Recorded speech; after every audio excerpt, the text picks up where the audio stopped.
ঘোরাও। আসি পাইছি নীলারে, কিন্তু পারভেজ পাইছে মাসি। পারভেজ হলো একমাত্র ভাগ্যবান, সে জুয়ার বনে নীলারে পাইয়া গেছে গা। প্রথম দিন সাবধানে কাজ কাম করো। আরে মাসি, তো চিন্তা করো কে? আচ্ছা মেরে মুসলমানি শিখাও। তোমারে আমি জুয়ার বনে পাইছি, চলো ঘরে চলো। মাসি ধরো, অনেক হয়েছে মাসি, আজকাল পারো শরীরটা টানতেছে নাকি, না পারলে আর কি করার আছে, খায় দেয় শুয়ে পর। তাই মনে রাখিস, শরীরটাই কিন্তু টাকার গাছ। আচ্ছা মাসি, সত্যি করে একটা কথা কইবা, সত্যি জানো না আমার বাপ মাকে?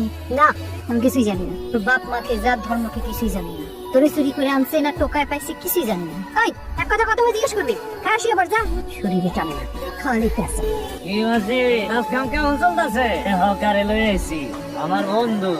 ও তোমার এসে তো লজ্জা করতেছে। লজ্জা পাইতেছে দেখছে? তোমার তো অনেকগুলো মালি দেখাইলা, একটা মালি তো পছন্দ করছে না। মিলে আসেনি, অন আছে তো? টাকা কিন্তু বেশি লাগবে, মাত্রই একটা গেছে, পরপর আরেকটারে পাঠাইলে নিলে আবার মুড খারাপ হয়ে যায়। টাকা নিয়ে তো খ্যাস খ্যাস করো, টাকা কি কম দেবো নাকি? বন্ধু